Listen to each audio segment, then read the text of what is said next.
You are welcome to learnarabiceasily.com. Download our videos to beautify your home with Arabic and Islamic knowledge. Assalamu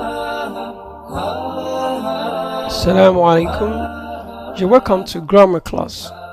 Today our topic is al-mu'rabat. Let's get started. So we can divide a word into al-mu'rab and al-mabni, which means division of word into mu'rab, and mu'rab means inflected while al-mabni means uninflected.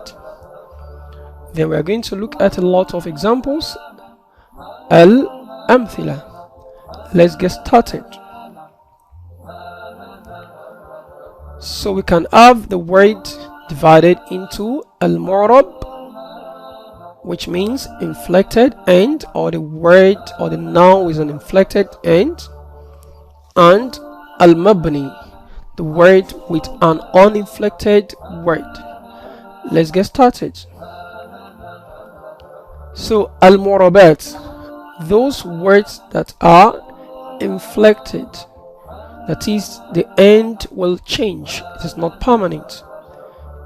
We have them in al-asma'ul mutamakkina, in the inflected nouns. We have some nouns that their ends are always inflected, and that is the basis of a noun in Arabic language.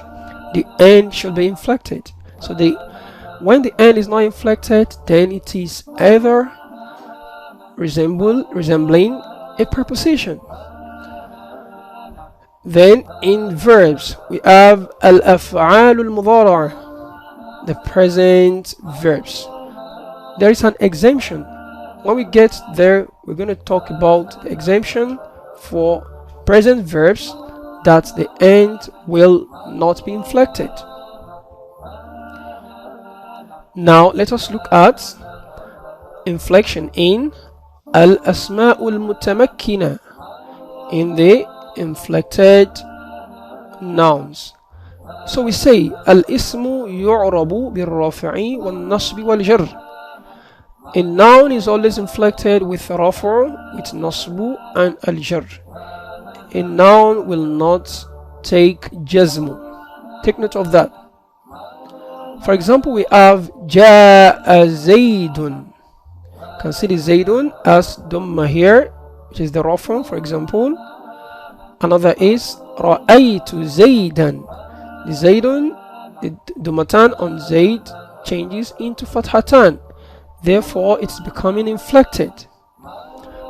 We say marartu bi zaydin, I passed by zayd. The fathatan also changes into kasratan. That is a full inflection. You can see from dhamma to fatha and from fatha to kasra. In verbs, inflection in verbs occurs in only one type of tense, that is the present tense. So we say al-af'alul mu'raba, al-fi'lu yu'rabu bil-raf'i wal-nasbi wal-jazmi. The verb is inflected with rafu', that is dhamma, wal-nasbu, that is fatha and its sisters, wal-jazm, that is sukun and the sisters. The verb will never take kasra, that is jar.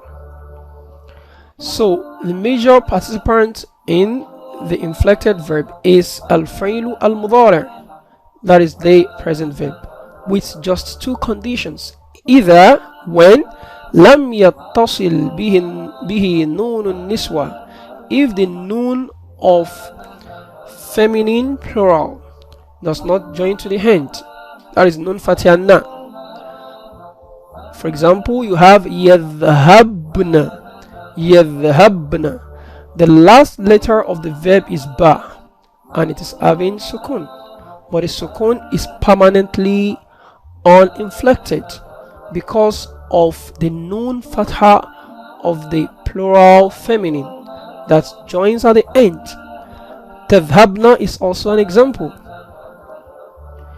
So the second condition is إذا لم يتصل به نون التوكيد, if the noon of emphasis does not also join to the end. لأذهبن, I must go. لا أذهبن, I must go. The last letter of the verb is ba fatha ba, and is having fatha permanently uninflected because of the introduction of nun shadda or nun sukun that are called nun at-tawkid, the two nuns of emphasis. So let's have analysis. So where you say la adhabanna, so I pick up the adhaba and I do the analysis for you. So we say it is failun mudari as usual. It is a present verb.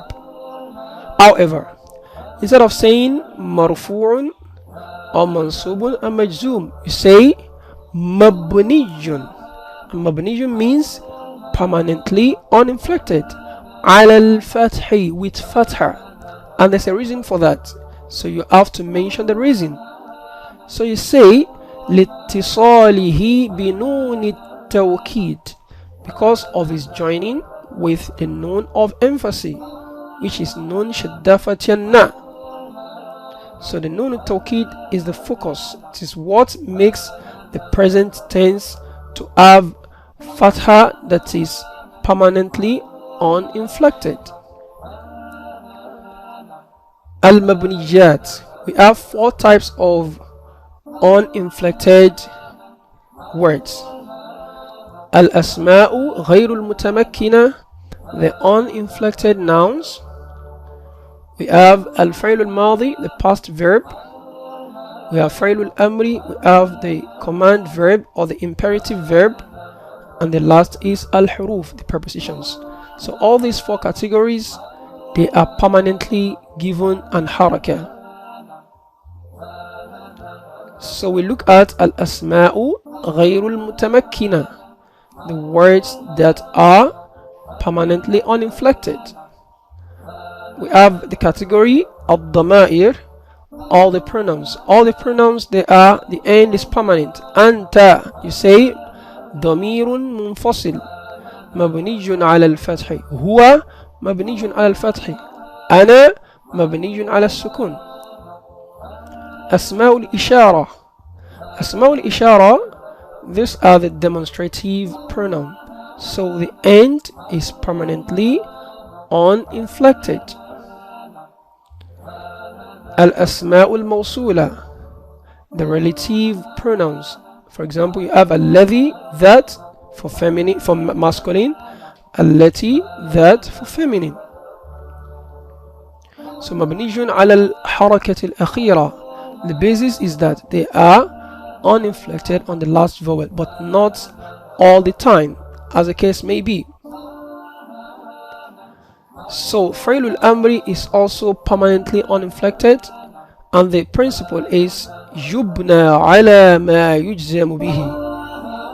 Yubna ala ma yujzamu bihi means it's going to be permanently uninflected on what we used to give it jazmu. So if sukun is the jazmu, then you say mabniyun ala sukun, and others like that. So example is idhab. Idhab means go. Another example is idhaba. Idhaba, we're commanding 2 people to go, either male or female. You say 2 of you go. So what is the sign of uninflection here? What is the permanent haraka we give here? So like we said, it will have uninflected end by what it is given jazm. So the first one is idhab, so we say mabniyun ala sukun. The next one is idhaba, you say mabniyun ala hadfi an-nun. Hadf an-nun is what we used to give is jazm, so also is going to be mabniyun ala hadfi an-nun.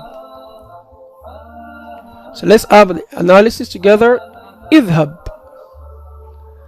fi'l al-amri is a command verb, mabniyun ala sukun, it is given sukun permanently.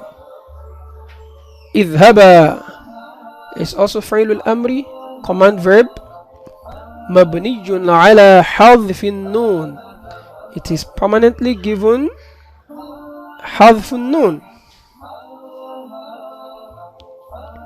Thanks for watching. Goodbye.